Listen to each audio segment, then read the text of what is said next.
सर्वत्र गोविंद नाम संकीर्तनम गोविंदा गोविंदा। सद्गुरु महाराज की जय।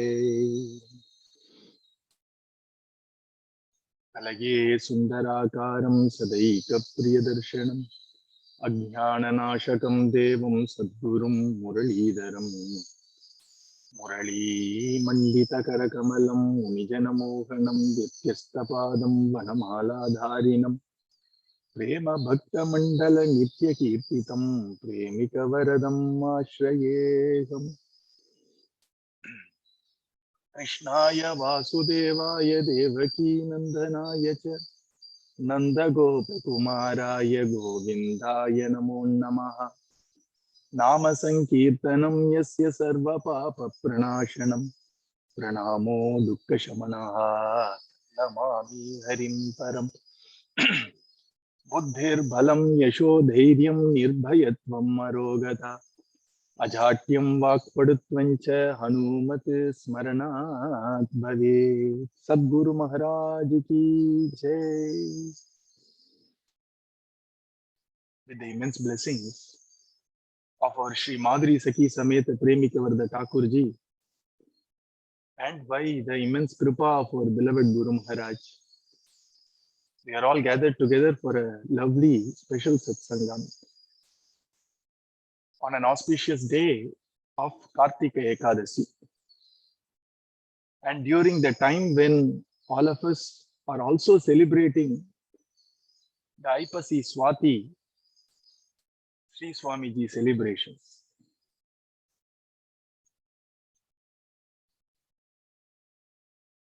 All our Shastras in Sanatana Dharma point out that a new life begins when we get into the presence of a great Mahatma who has taken us in his fold or in her fold as a Shishya. It is absolutely wrong to say that I have taken him as my Guru. It doesn't work that way. It is always a Guru accepting us in his family of the souls who has been earmarked by Bhagavan Sri Krishna to attain his feet after we finish off all the ups and downs of our life in this Janma. It is the Guru who accepts us. And it is Bhagavan who sends a Guru. So our real journey of life starts when a Guru, out of his tremendous kripa, somehow makes us his kripa patram, prema patram, sneha patram. He makes us a part of his family, and he decides to shower affection and love over each one of us. It happens that way. So our journey starts when our Bhagavan, out of some stroke of fortune, kenapi punya leshena. You have to explain, na? Grace is something which we don't understand. At least punya, papa, something we understand. So Shastras use a term which can be understood, but not to be taken literally. Punya will not take us to a Guru by itself. It is also the Kripa which pushes us into the vicinity of a Guru by some means. And it is the same Kripa which works in the heart of a Guru to show that this is your child. Shower your love and affection on the child. And the Guru gets this motherly affection to start with and showers that motherly affection over that soul. And by that, it is clear that the soul has finally attained the final purpose of its trials and tribulations over so many crores of janmas. And the purpose of life is prema or love in the heart. That's why I said that the journey of each one of us has really started, journey of life. I don't even want to separate it as spiritual life. It is life only when we start becoming spiritual or adhyatmika. And that's why our Swamiji very beautifully in his Madhura Geetam, Sri Madhura Geetam says குருவின் அருள் பெற்றவரே இரு பிறப்பாளர் மேதினியில். Only those who have been the recipients of Guru Kripa are truly called the twice born, or Dvija as it's called. In Tamil, we call it Iru Pirappal. There is a biological life, and then there is a spiritual life. And as our Swamiji says, humanity and divinity are inseparable. So before we enter into a spiritual life which defines humans from the rest, it clearly shows that human birth is different from other births. The marker of that differentiation is the path of spirituality. So we are actually born as humans again only when we somehow be the recipient of a Guru Kripa. And since we are all a part of a family who have all in some form or the other tasted the shower, Barsata, Barsata, Sadguru Kripa, Piyo, Piyo, Pyare, Nishidinusar. We all have somehow tasted that lovely shower of Guru Kripa.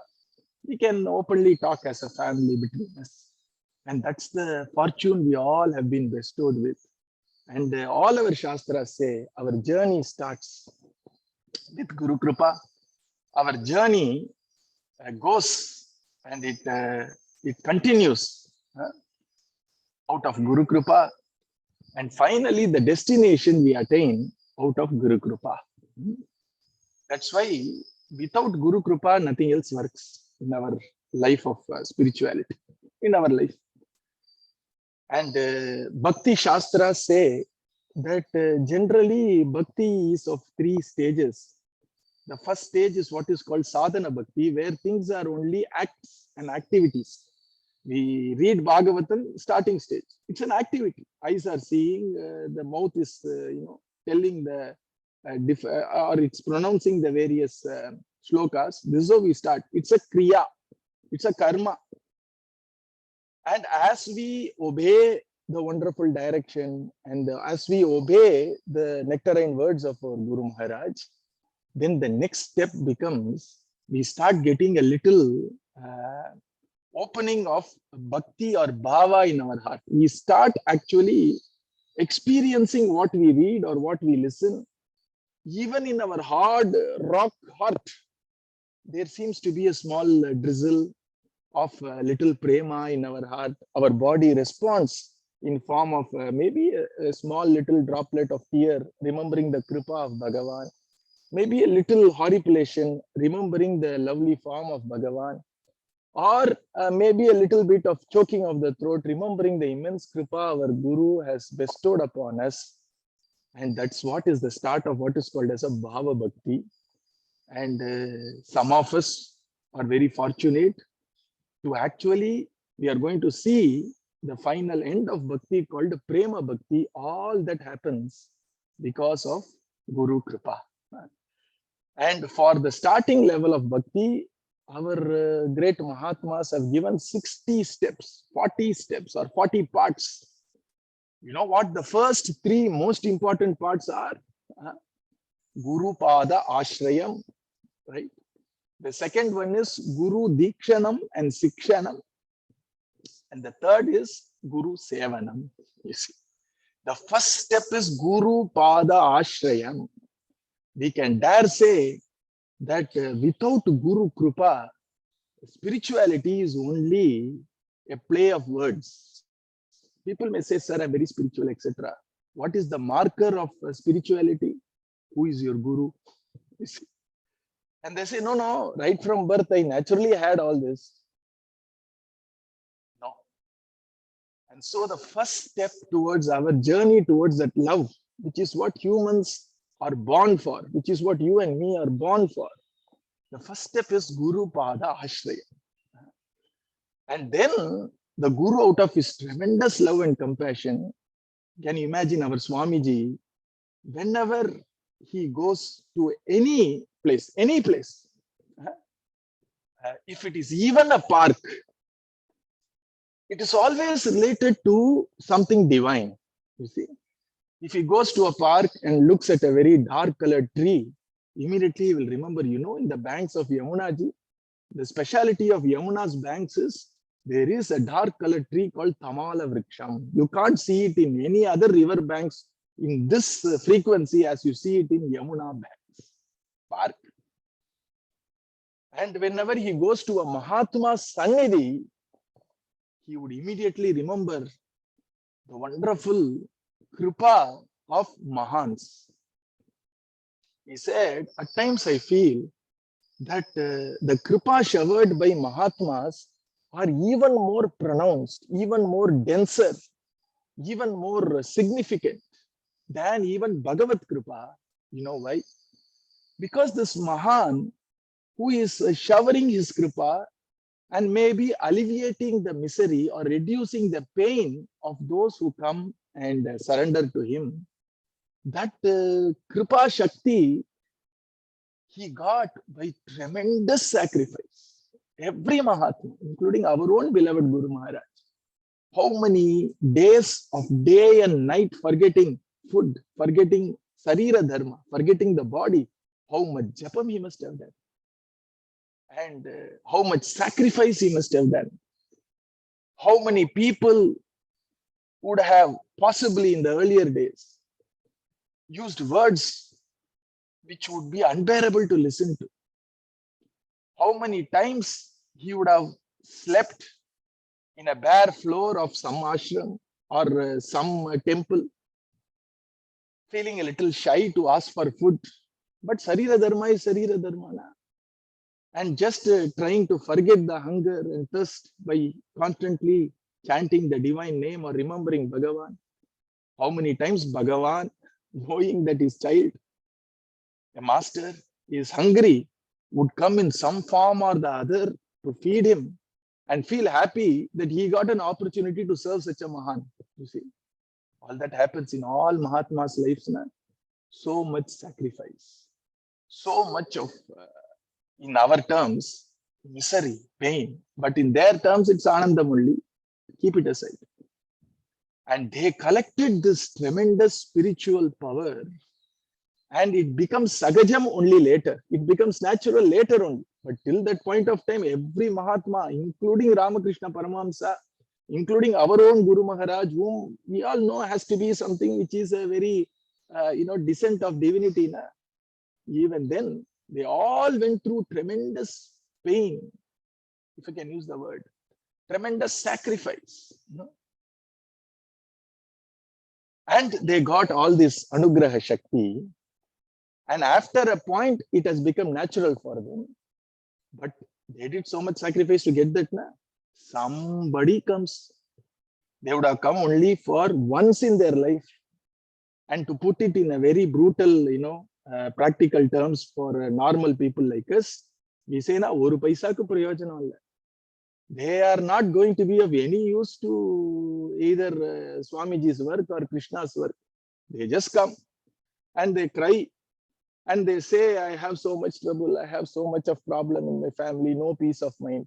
Immediately, out of tremendous kripa, this is what is costless mercy. It is natural, you see. He says, don't worry. I will pray for you. Krishna blesses you. And their misery is gone. That person is also gone, you see. And our Swamiji remembered all that, not for himself, but on a different Mahatma, and said, this Mahatma has undergone so much of sacrifice. And there were times when people, when he went for Bhiksha, released a dog on him, and the dog had bit him. And without any footwear, he must have wandered over thorn and stones, etc. And because of the penance, sacrifice, prema, he has now become a Mahatma. And now whoever comes to his vicinity, whether they know him to be a Mahatma or not, whether they actually show the respect to that great personality as a Mahatma or not, they may not even know how to address him. They would say, Sar. In spite of all that, Kripa flows. Na? So whenever our Swamiji goes to any Mahatma's Adhisthana, he would say, these Mahatma's Kripa far supersedes even Bhagavad Kripa, because for Bhagavan, Aishwaryam or power to grace is swabhavika, natural. Bhagavan didn't do any penance, na? But these Mahatma went through. When I say penance, depending on their path, they had to go through the struggles, even if they are avatara purushas.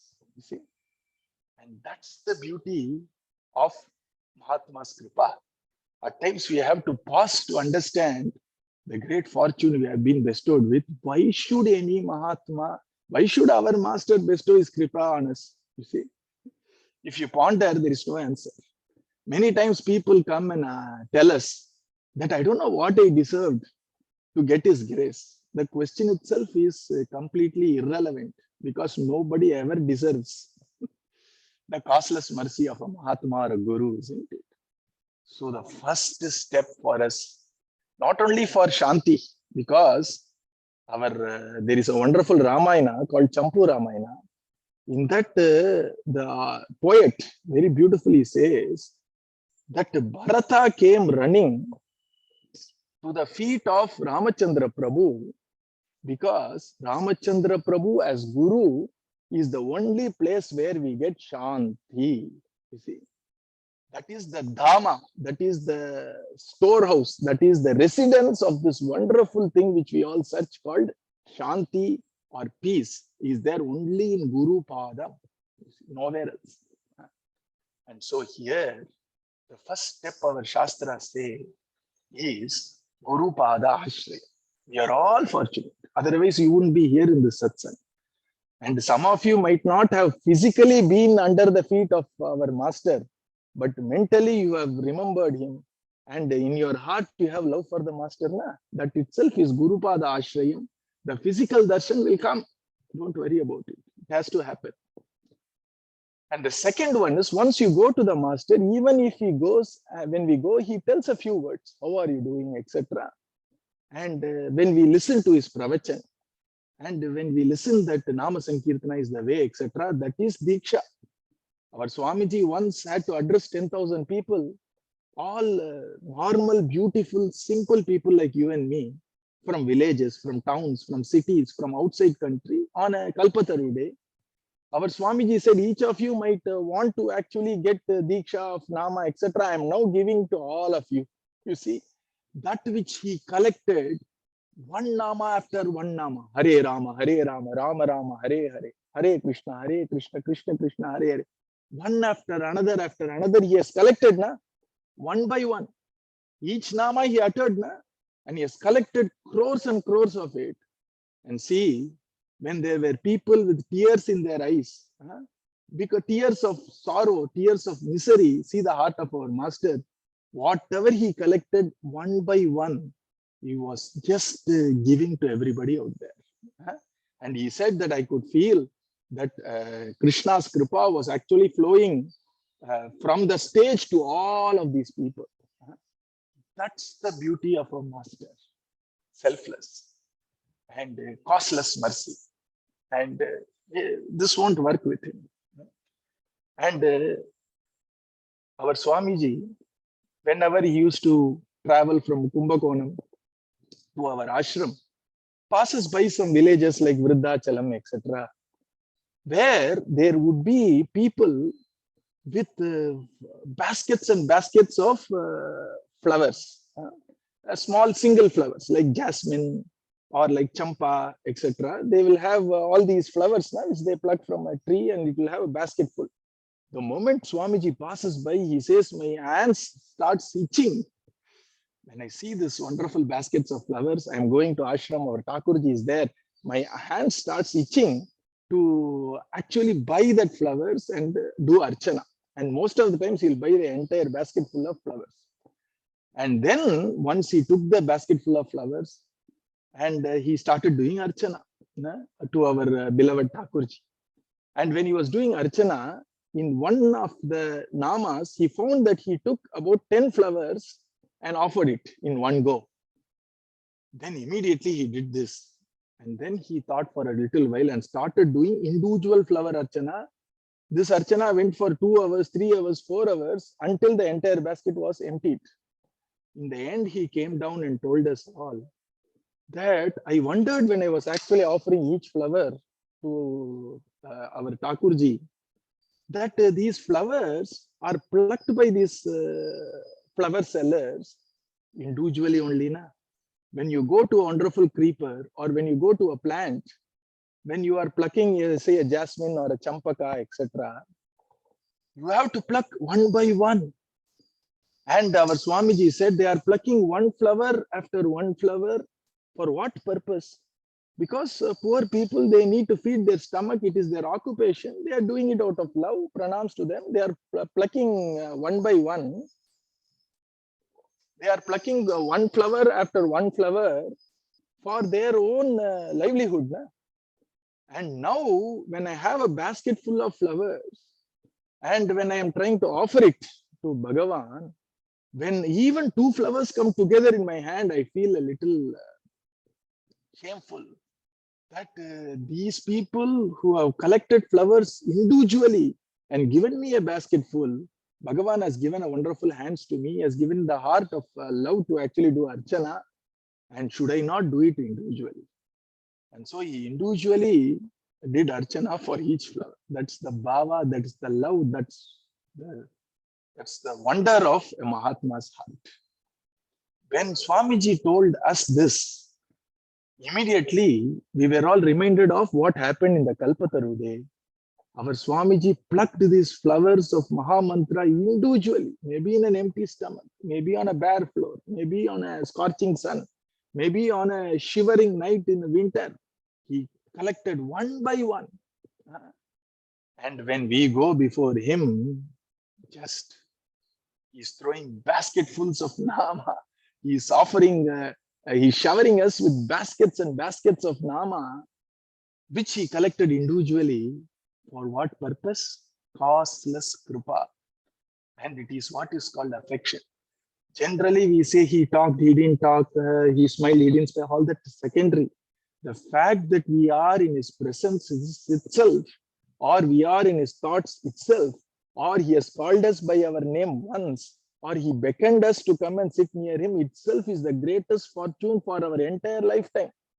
And if he had talked to us, if he had given us Mahamantra Kirtan by actually giving us an individual Diksha, or if we are inspired by his wonderful lectures and we are chanting Mahamantra, it's no less. Our heart by itself will never be inspired to do Nama Sankirtana by itself. We need to understand it is Guru Kripa silently at play. In fact, it is far more powerful. Our Prahalada Swami could not stop himself from constantly doing Harinama Kirtana. And so his Guru, his Vidya Guru, Chanda and Amarka took him aside and said, "Hey, Prahalad, you are constantly saying Hari, Hari, Narayana, Narayana. Who taught you all that? How did you know that? To the best of our knowledge, we did not teach all this. And our school is a perfect school. It will never allow any such dharmic things to come inside. How did you know all that? Who taught you?" The one who taught him, the one who blessed him was standing right there, Narada Swami, with his Veena, playing the same Narayana Nama, but none of these Asuras understood. Our Prahalada Swami, in the corner of his eyes, did a prostration to Narada Maharishi mentally. And he said, Swami,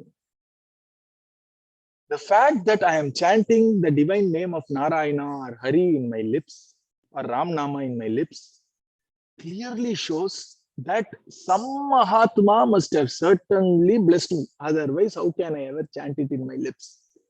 Without the Pada Rajas, without the dust of the holy feet of Mahatmas, would I ever get a taste for the divine name? Would I ever have even a small iota of love for the Lord? It cannot come from me. It has to come from divinity. Bhakti does not come from here. It comes from there.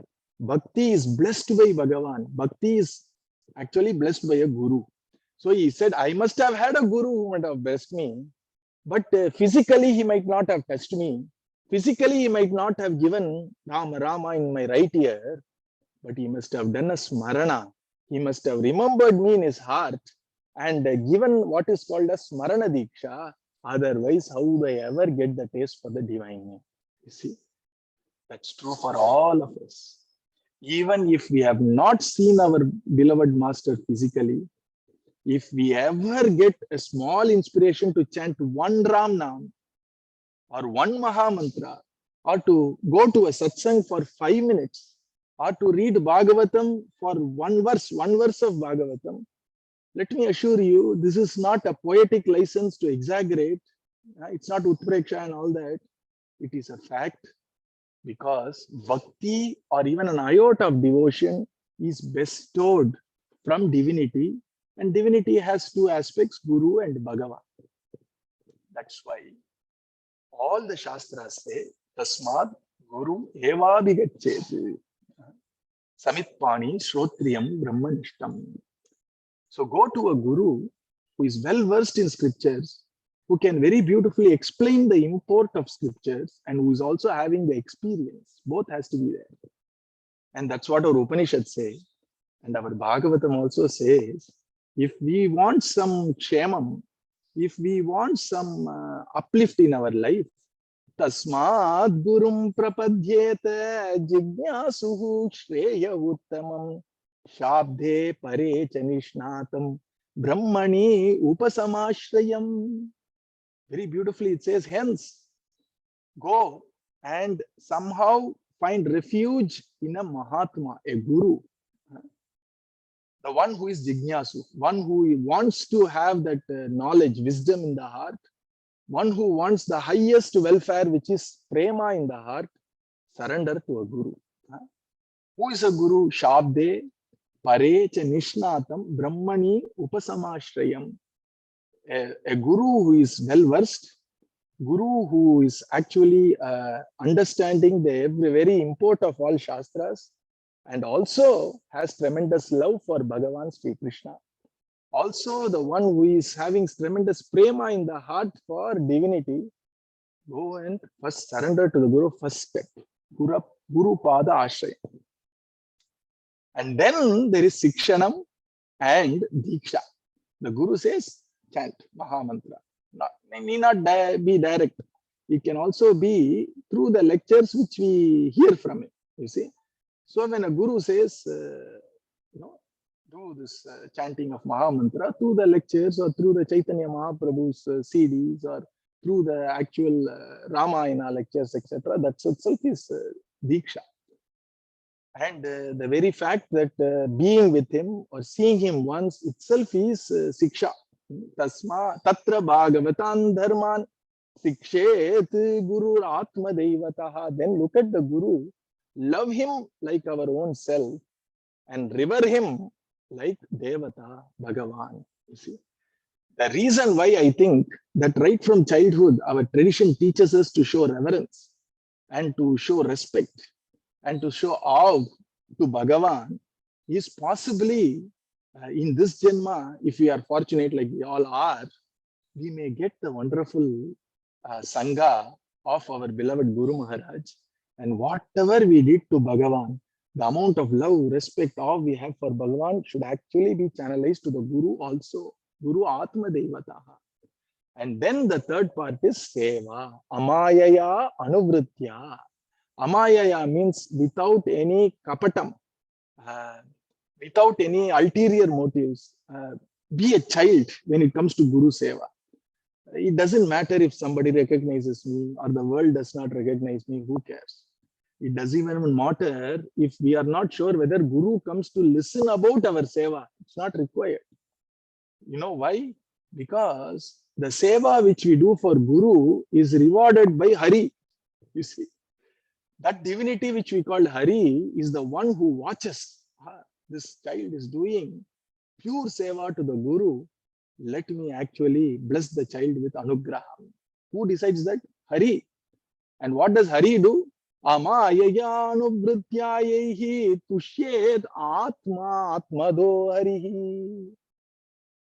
That Hari, when he feels so pleased with Guru Seva, he gives himself to that child, it seems, one who does the Seva, the disciple. That's the beauty of Guru Kainkaryam. Amayaya Anuvrityayehi Tushyed Atma Atmado Harihi. You see. And that's the beauty of Guru Kainkaryam. It pleases Hari to an extent that he forgets his greatness, he forgets his position of being Sarveshwara. Atma Atmado, Hari himself comes. We all know in Sant Ekanath Maharaj's life, the amount of Guru Seva our Ekanath Maharaj did. He didn't do any Krishna Kainkaryam. He didn't do any Krishna Puja. Much, of course, he did because Guru must have given him a puja. Looking at the Guru Prema of our Ekanath Maharaj, Dwaraka Disa came as a small Krishna Pandit. And he started serving our Ekanath Maharaj for 12 years. Because Ekanath Maharaj served his Guru for 12 years, Bhagavan wanted to do it to our Ekanath Maharaj because he was completely drawn. He forgot himself, Bhagavan, looking at the wonderful Guru Prema of this Shishya. So here it said, if you do faultless service with absolute innocence of a child, it draws Bhagavan, and Bhagavan gives himself to us, it seems. You see, that's the beauty of Guru Kainkaryam, because Guru has Bhagavan in his hand. That's why it is called a Narada. A Guru Tattva is called Narada. By Naram Dadati iti Narada. And a Guru is the one who can actually catch hold of Bhagavan and give it to us. That's the beauty of Guru Kainkaryam. And generally these Mahatmas, especially in Bhakti Sampradaya, including our master, are those rare Mahatmas whom Bhagavan catches hold of to get his job done in this world. You see, more than a Mahatma catching Bhagavan, some Mahatmas Bhagavan catches hold of or sends them to actually get his work done. And more than anything else, Bhagavan loves them so much. Mahatmas love to see Bhagavan, but even greater is Bhagavan wanting to see those Mahatmas. You see, way back in 1991, it was mid of March, a lovely time when it is neither too cold or too hot.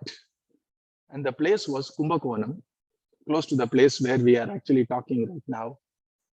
And our Swamiji visited a very devoted family, the family which actually coordinates the seva in the village from which I'm talking. And Swamiji used to frequent their homes. And they had a small room for him in the first floor of their home in Kumbakonam, and a small wooden cot. And they were three brothers. They are three brothers. And one of the brothers used to be with Swamiji in case Swamiji wants something in the night. So he used to sleep in a corner, and Swamiji used to sleep in the same room. So that whenever Swamiji needs something, he's there to serve. And it was somewhere around, I think, 13th or 14th of March in 1991. Generally, Mahatmas don't sleep. Na? They are constantly in the thoughts or dhyana or in what we call as Bhava Samadhi of constantly thinking about divinity. And that day, our Swamiji was lying down with his hands behind his head.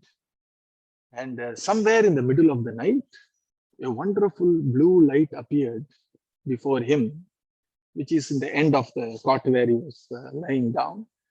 And slowly, in the blue light, our Pandarinathan appeared. Our Pandurangan appeared with his hands in his lip, which is Mastaka Linga, Swarupa Linga, Rupa Banga, Sajjana Sangha. And with a wonderful Makara Kuntalam, lotus-like eyes, bright like bloomed lotuses, sharp nose. Those who have been to Pandharpur would know what I'm saying. And wonderful lips radiating the smile, joy, and love. And a wonderful Tulsi Mala around his neck. And Srivatsam. And both the hands on his hips. Samacharanam. And wonderful Pitambaram. And a lovely Pitambaram which flows from his hands, which are holding his hips. And our Pandurangan was there. He brought his consort, our Rakumai Devi was there. And they actually woke our Swami up. And then Pandurangan smiled with a little bit of tapam, with a little bit of longing. Pandurangan asked our Swamiji, won't you come and see me in my home, which is Pandharpur? And our Pandurangan requested, or rather ordained, that's the right word. He ordained Swamiji, come and see me in Pandharpur. You see? And immediately Swamiji was filled with joy. Tears started rolling from his eyes. The whole body was horripilated, choked, all Bhava Lakshana.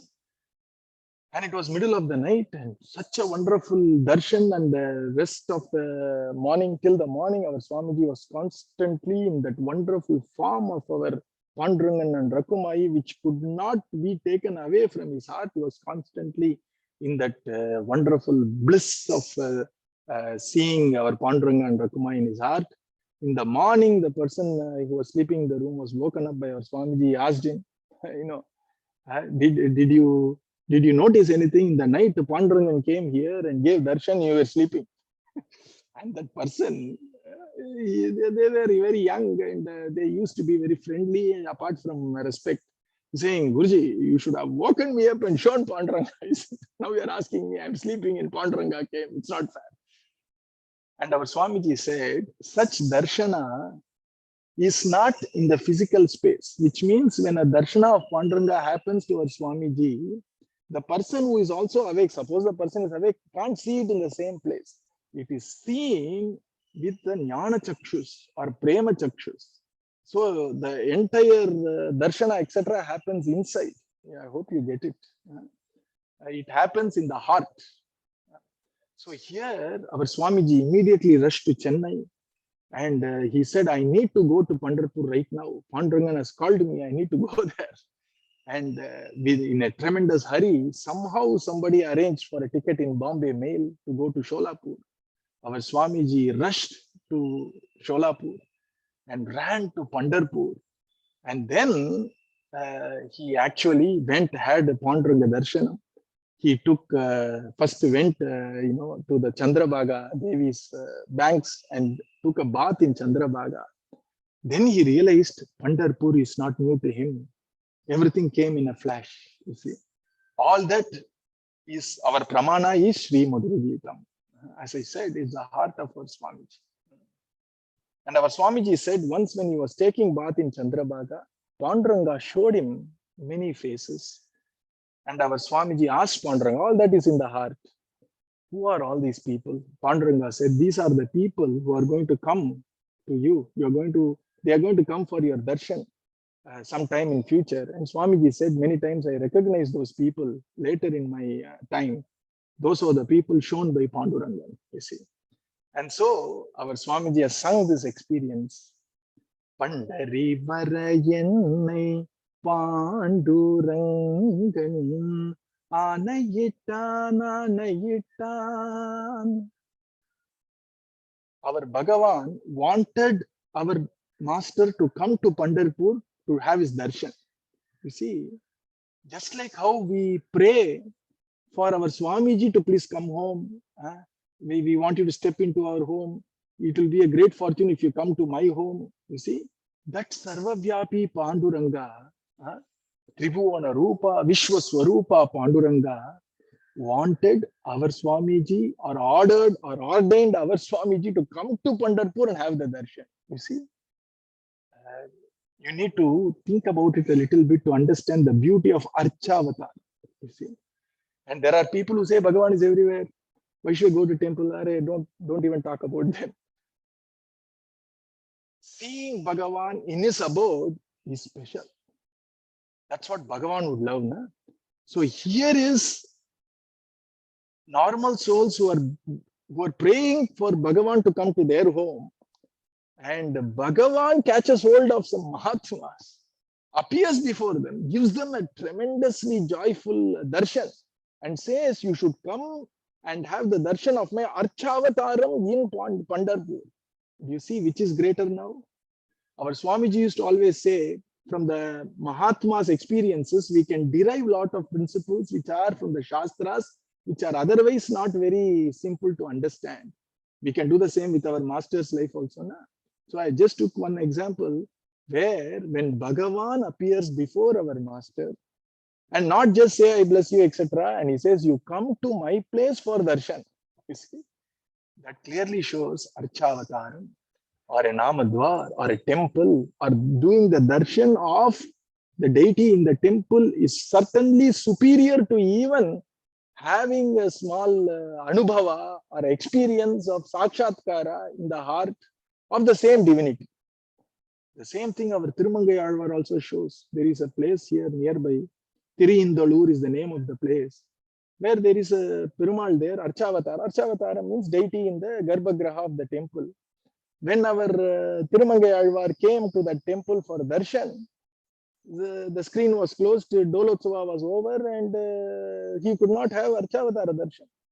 And our Tirumangai Alvar, being such a great Mahatma, wanted darshan. So Bhagavan tried to pacify him and showed him all his avatars, starting from Treta, from Satya Yuga, Treta Yuga, Dwapara Yuga, all the Yugas. He saw all that, very happy. Then he said, I came here to have your darshan in your sannidhi of your Archavatara. That is far more joyful to me than all these other anubhava you are giving in my heart. I want to see with my eyes. Akshanvatam palamitam naparam vidam. You have given me eyes. I want to enjoy you with my eyes. That I can do only in Archavataranna. So I want that anubhava. And Bhagavan said, I can't do anything. In temple, I am completely dependent or adhinam to the Bhattacharya. I can't do anything. And then our out of love, our Alvar got very vexed and he says, Indoluril meere valdutu. You live long. And then left that place. You see, beauty of Archavata. Only bhaktas can understand it. Only we can understand it because we are blessed by our master. So, Pandari Varayannai Pandurangan Anayitan. What happened? Immediately, he could not do anything else. Our Swamiji, he immediately started Pandari Nanum Kilambi Viten Sarvavulagamum Marandu Viten. Then I forgot everything else. I forgot Sarvavulagam. I forgot everything. And I was only thinking, when will I reach Pandharpur to have the darshan of Panduranga? When will I reach Pandharpur? When will I reach Pandharpur? And Chandrabhagayil Snano Seiden. I went and took bath in Chandrabhaga Devi the moment I went to Pandharpur. Pandari Namakku Pudidalla Endrunarden. Then he realized the eternal connection he had with the Kshetra of Pandharpur. That secret we don't know. It is the same eternal connection he has with Vrindavanam, the eternal connection he has with Puri, the eternal connection he has with all these Krishna Kshetra. We can't understand it. So he says, I realize that Pandari is not new to me. It is like my home. I know it very well. Even though I have come physically for the first time, I know it. Sadhukal Nama Sankirtanam Keten. He sat down in the banks of Chandrabhaga and people were all singing the wonderful kirtans of Abhangs. Sadguru Vin Kripayai Unarde. This line means that I realized the greatness of Guru Kripa. He realized Guru Kripa. And then Panduranganidum Bhaktiyai Kete. When I went and had the darshan of Panduranga, all I could ask was, give me bhakti. Murali Dharanake Harigidam Bhakti Piravidoru Nilaika Pichai Ketkindren. He's saying, Unnai Endri Enakku Pugalidam Gedu Sharanamadaden Panduranga. He went and said, I went and asked Panduranga, Vittal, only one thing. I didn't want mukti. None of these Acharya Purushas from Bhakti Sampradaya would want mukti at all. Oh, I don't want mukti. I want more and more janmas. And each janma, let my love for you grow, grow, grow. What will I do with mukti? I am actually afraid of mukti, says some Mahatmas. Our Swamiji repeatedly says, Muktiyum peridalla. In the same Pandharpur, in our Rakumai Devi Sannidhi, when he was dancing with joy, singing the wonderful name of Ram Krishna Hari, Ram Krishna Hari, he says, I have realized Mukti is not bigger than this wonderful Bhajana Anandam. This is what is a Bhaktas or a Rasikas or a Rasikacharya's heart. So he said, Panduranga, I want Bhakti, is what I prayed for. And Pandurangan said, Pandari Dhuliye Bhakti Tarum Yendra. And Panduranga replied, Are Bhakti, you will get it from the dust which is spread all around Pandharpur. The dust of the feet of all these great Mahatmas can give you Bhakti, said Panduranga. See? So here, Sadguruin Kripayai Unarnde. And then our Swamiji says with a heavy heart, see the words, Pandari Jai Vit, Yenai Anupi Vitan, for whatever reason. Our Panduranga decided to send me away from Pandharpur. But Panduranga might have sent me away from Pandharpur, but I carried Panduranga in my heart. Pandurangan yen hridayatil nindru vittan. He was not standing just in Mahayoga Pite, Tate Bhimaratyaha. He was not just standing on the Yoga Pitam in Pandharpur. The moment he gave me the darshan in Pandharpur and I begged for bhakti, when I started leaving Panduranga, possibly could not bear my separation. So Panduranga also jumped into my heart, made my heart his Yoga Pitam, and he started standing on my heart. And I carried Panduranga back home. And to this day, he is constantly sitting in the heart. Whenever we do Divyanama Kirtanam, we are very careful when we do some Namavalis because the Panduranga in him will start jumping. You see, when you say Ram Krishna, how many times have you seen that? How many times you have seen it yourself? Why should I even talk about it? It's beyond words. During Divyanama Kirtan, our Swamiji once told some devotees in Vitthalapuram, that's where our Swamiji is right now, possibly, if the weather is good. Our Panduranga in Vitthalapuram, which is near Mahabalipuram, near Chennai, our Swamiji says, our Panduranga, Premika Vittalan out there is extremely hungry, constantly hungry. So what do we do? Chappanbog? No. We have to give more and more Nama to him because he has this pasi or he has this tremendous hunger for Nama. More and more you chant Nama before him, his hunger is sort of appeased and he wants more and more. He is Nama Premina. So that's the beauty of Panduranga. And it is Panduranga who went along with our Swamiji. You can see him peeping out physically, actually peeping out. Whenever there are some 4 or 5 Bhagavatas who truly sing the Nama Kirtana with prema, even a little prema, because of the presence of our Swamiji, this Panduranga will peep out and we can see him, dancing during Divyanamam. And in a way, it will be joyful. In another way, it will be a little painful because our master is put to some physical trouble. So it's a mixed feeling. And that's the beauty of such Mahatmas. See? Bhagavan wants to catch hold of such Mahatmas. Bhagavan wants to see those Mahatmas. Bhagavan wants to do the bidding of Mahatma. I'm not crossing the line here. That's a fact. Because that's the love Bhagavan has for such Mahatmas. Krishna tells this now to Uddhava Swami. Are, when I see such a great Mahatma, a Rasikacharya, a Mahatma, a Parama Bhagavadottama, I run behind him. I run behind him to get the dust of his feet. Puyayet angri renubihi, he says. Na? So I'm not making this up. That's the fortune we have. Ondre ana Deivam Vendum, Adai Vida Periya Guru Vendum, says our Swamiji. See our fortune. We have the greatest of all fortune to have a Guru who has bound Bhagavan by cords of devotion in his heart. Bhakti Sutropanadda. So when we worship Guru, we are also worshipping the Panduranga in his heart, the wonderful Krishna in his heart, Radha Krishna Yugalam in his heart, the wonderful Jagannatha Swami, Balabhadra Swami, Subhadraji in his heart. That is the Bhagyam we all have. I am in a village which is the birthplace of a great Mahatma, and the Dhyana Shloka, Taniyan of that Mahatma is Yat Katakshaika Lakshanam Sulabha Sridhara. When you have a little kataksha from this Mahatma, Sridhara or Bhagavan himself becomes very easy for us. And that is the beauty of a guru. Yasya prasadat Bhagavan dadati atmanamevacha tam abhyaja kripa sindhum sadgurum sharanam vaje.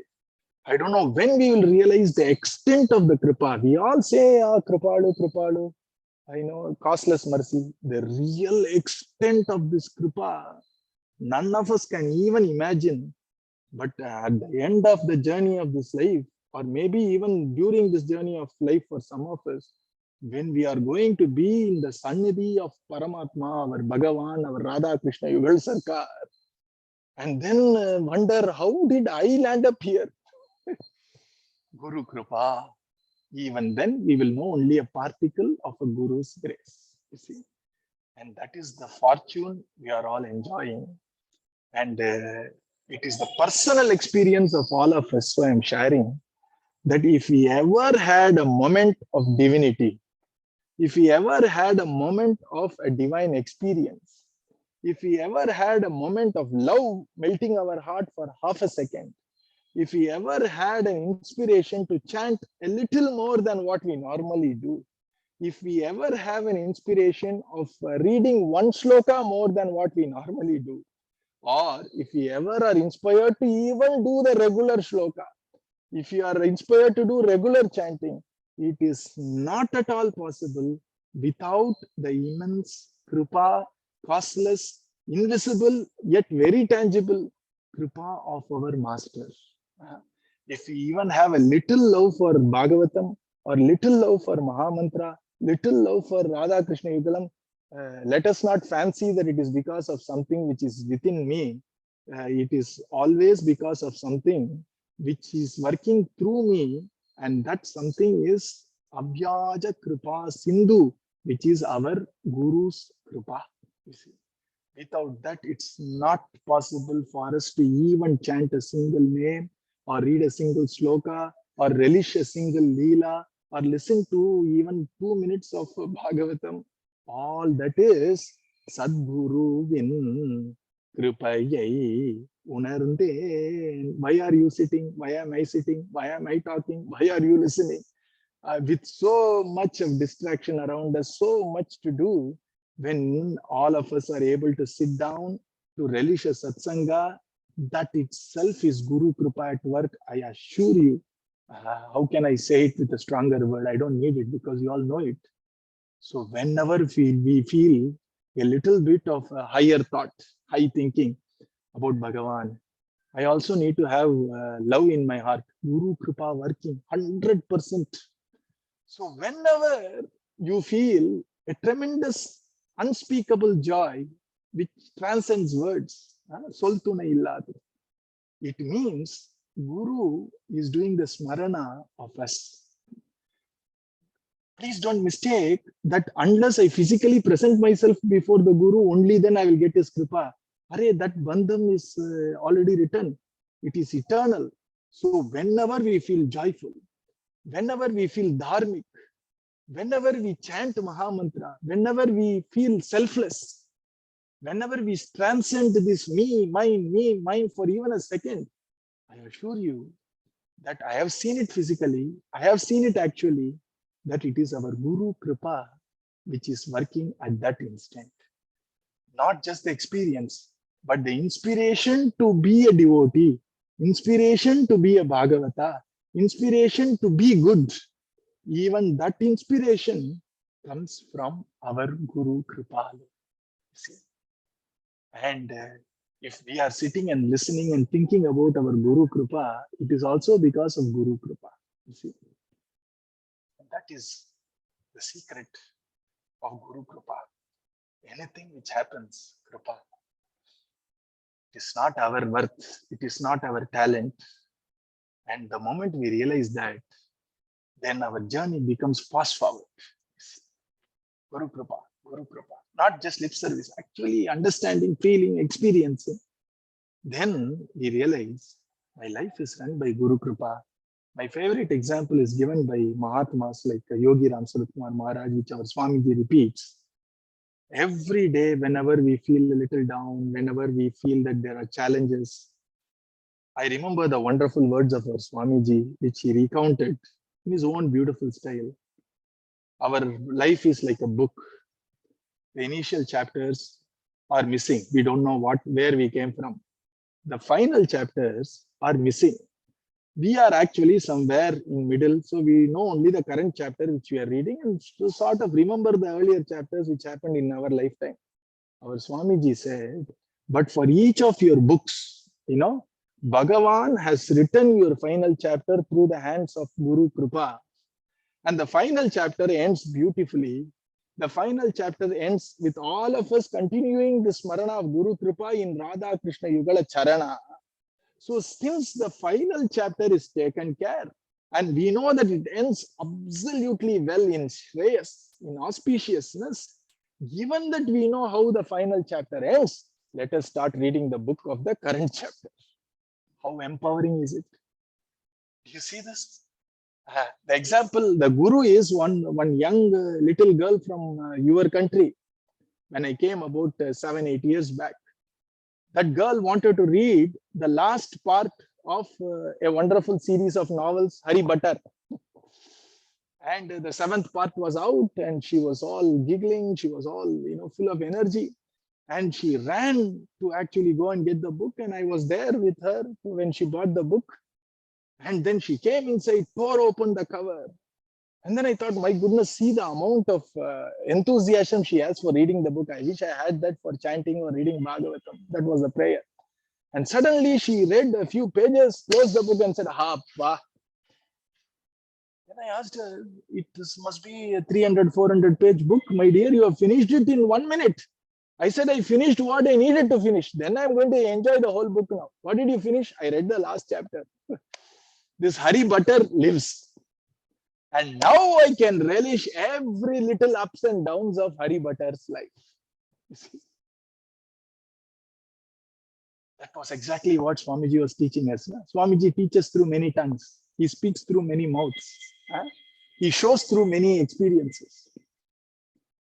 He taught us an important lesson. Our last chapter is taken care. It ends beautifully well for us, for our family. Kulagoti Samayukto. It is that we are going to attain the highest shreyas, highest purpose of life. How some fortune, some causeless mercy of Guru. Now that the last chapter is completely taken care. Now the current chapter has a problem. It has some challenges. Let it be. I will face it. Because I have with me, Radhe Radhe, we were anyway wrapping up, but I was just remembering that now that we have our last chapter taken care by this wonderful grace of Bhagavan, I am ready to face the current chapter of my life with the constant gratitude, the strength, the courage, the conviction that Guru Kripa is taking care of my grand end of my chapter called life. With that conviction, with that strength, I can easily tide over the local challenges with gratitude, with sweetness in my heart, with courage, and with that conviction. And let that be the prayer that my beloved Master, may I realize at least the particle of the love and the grace you have bestowed upon me. May I remember daily with gratitude your grace, and let my ego not come in the way of your grace. Let me cooperate with you so that we can fulfill the divine destiny which Krishna has for me. And let me face all the challenges, all the small little ups and downs of life with absolute conviction, strength, and courage. And by your grace, may I grow in prema, may I grow in wisdom, may I grow in vairagyam, and may I always have more and more satsanga. May I always have ever growing love in my heart towards your love and also towards Bhagavan Sri Krishna. And above all, may the divine name never part from my lips. This is my prayer to you, my beloved Master. Today is an Kartika Ekadasi day, a special day for Nama, special day for Nama Rupam Pandurangan, and special day for the Nama Data, which is our Guru. And it's a fortune that we all came together as a family, as children of our beloved Govinda, beloved Guru Maharaj, to remember the lovely fortune we have been bestowed upon, feel grateful, and go in this wonderful journey of joy and love with greater strength and greater vigor. Radhe Radhe. May that wonderful notes of Murali, which actually drowned the Vrajavasis sometime back with love, that same notes of beautiful music has come in form of the notes of love from the same Muralidhara, which is our Guru. Premamrutam yo Murali Minadehi Sri Krishna Rupena Purava Varsha Adhyapi Soyam Muralidharakyo Pushnati Premna Bhuvanam Saharsham Sarvatra Govinda Nama Sankirtanam Govinda Govinda Sadguru Maharaj ki Jai. Radhe Radhe.